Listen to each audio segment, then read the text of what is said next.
Hello, my name is Emma Jordan. I work for the Children's Speech and Language Therapy Service here in Worcestershire, and today I'm going to take you on a child's journey through a balanced system service. So this slide just gives you a little bit of an overview about us as a team. We're a balanced system service. We've been working with Marie since 2010, so for quite some time now. We're place-based. We're out working in our family hubs, in our early year settings and in schools. We aim to be super easy to access. We want to make it really easy for families and for schools and for settings to be in touch with us and to reach us and to see us and to access support for children as quickly as they possibly can. And we're working at a universal, a targeted and a specialist level. And as you'll see from Danny's journey that's coming up, we spend quite a lot of our time working at that targeted level and getting that level right. So let's start by having a look at a whole school. So this is one of our large community primary schools in the county. So around about 800 children from reception through to year 6 on the school roll. They've also got a very large nursery from 0 through to preschool year. They've got one of the original children's centres on site that hasn't become a family hub but has been maintained as a children's centre by the school, and our early years service use that children's centre as a venue to work from every week. It's in the middle of the local community, so really easy to access for families, and we run things like our talking walk-ins from there, and it also means that we can work in partnership with the large nursery and see children in their early years setting as well as with their families.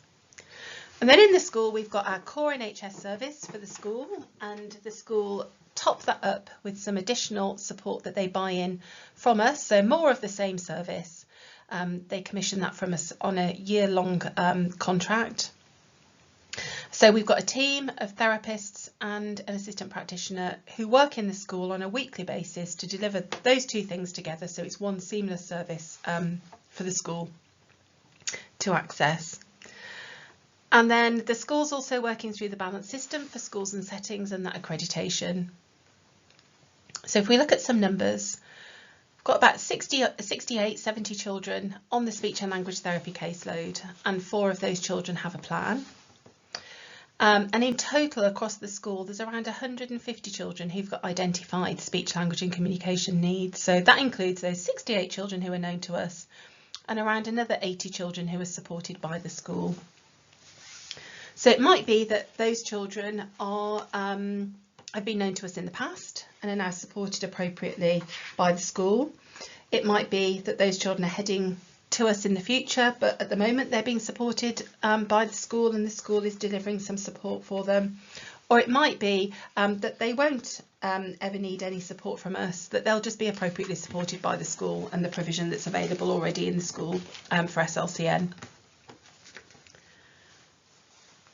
So if we look at those 68 children who are known to us at the moment, 62 of them are supported appropriately and effectively at a universal and targeted level. And then there are 6 children who need some specialist intervention on top of that offer. And the 4 children who have the EHC plans are included in the 62 children who are supported at that universal and targeted level. That's where their needs are met. So here's an overview of the provision for SLCN at the school. So just some examples really of the things that are happening across the levels and the strands, so you can get a bit of a feel really for the kind of things that happen in school.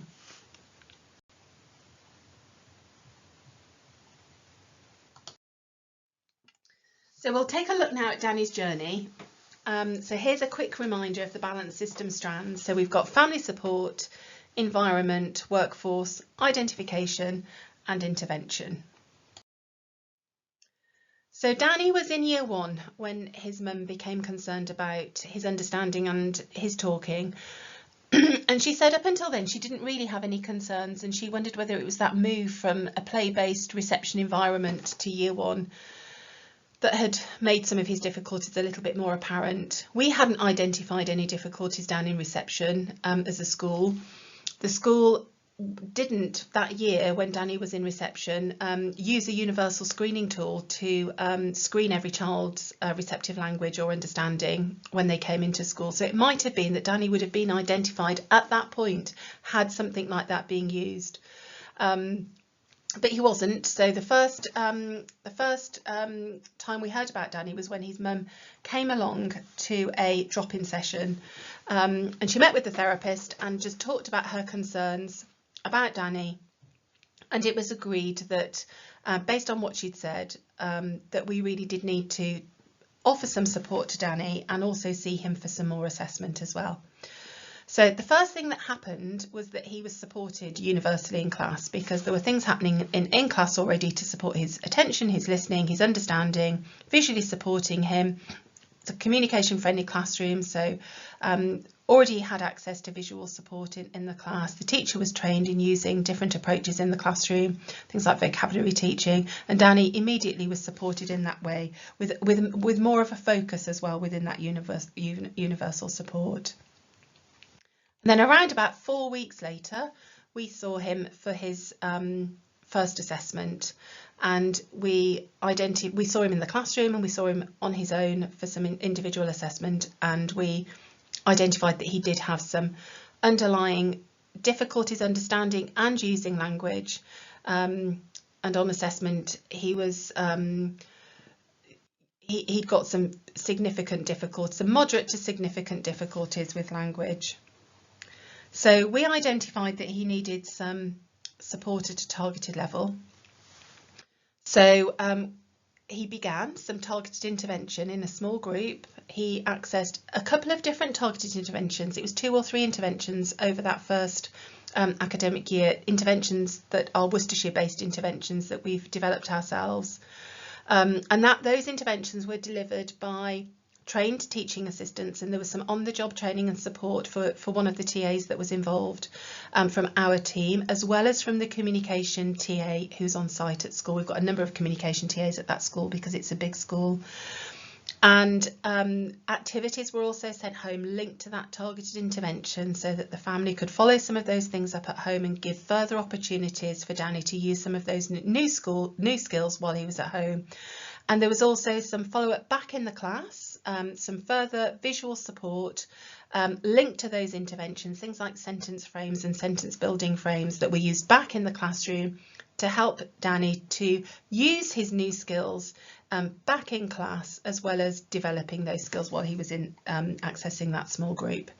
So as you can see, that targeted intervention, other strands from the balance system are wrapped around that targeted intervention, and it's the totality of that offer that makes it really effective. So around about 2.5 terms later, we reviewed his progress, and he'd made really good progress. He was achieving, on assessment, he was achieving scores in the low average range for his age across a range of skills. He still had some ongoing difficulties with vocabulary, and there was a huge change in him in the classroom. He was far more confident. He was far more engaged in lessons. He was participating. He was able to go home and talk to his mum about his school day at the end of the day, which he hadn't been able to do before. And he was doing really well, which everyone was really pleased about. And it was great to see that he'd grown in confidence as he moved into a new year group as well, because he'd moved into year 2. And we met with his family at parents' evening,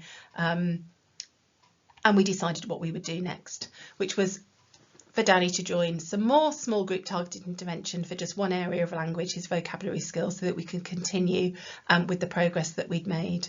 And again, that was wrapped around that was workforce support, support back in the classroom, and ongoing support with the family too. So Danny did really, really well, made great progress in quite a short period of time.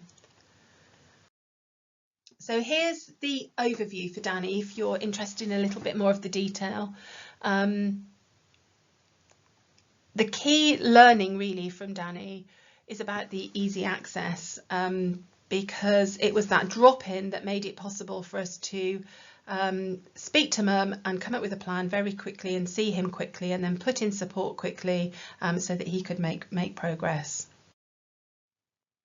So being place-based really helped, because we're there.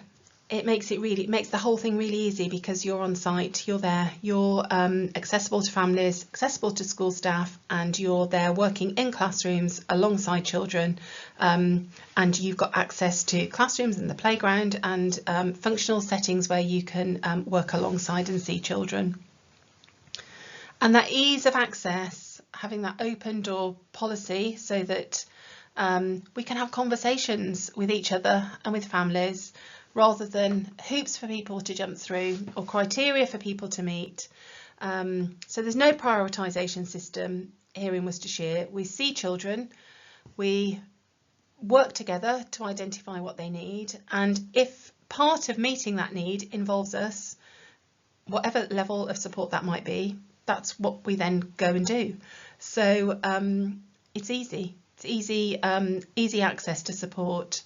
And that timeliness from the drop-in to seeing Danny around about 4 weeks later, to the start of those targeted interventions, which happened within that term, to then him being reviewed in a timely way and his progress monitored, and then him moving on, all of that was done in a timely way to make sure that we were meeting his needs and that he was making good progress at the rate that we would like to see. School staff were already trained, the teacher was trained, the TAs were trained. One of the TAs needed some additional training, but we were able to provide that because we're there on site and we can work alongside TAs to do that, co-deliver model sessions. So that's a key part of this, making sure that that happens well. And we've got functional outcomes obviously in mind from the outset, thinking about what would make the difference for Danny in terms of his access to learning and his access to those social opportunities at school, and his ability to communicate when he was at home as well. And just looking at Danny's journey really demonstrates that whole system working together, pulling together those strands so that that early identification and that intervention was successful, because wrapped around is that workforce that's trained, things happening in the environment that need to happen, and of course family support as well. So thank you for listening. There's my contact details if you want to make direct contact with me, and links to the Balance System website and the Balance System pathway, where you'll find Worcestershire's SLCN pathway and some of the tools that we use that you can download. Links to our website too, where you'll find lots of information about us. And there's also a link there to Danny's journey through the lens of the SLCN pathway, if you'd like to know a little bit more about that. Thank you for listening, everyone, and we'll probably see you again at another point on one of these, but bye for now.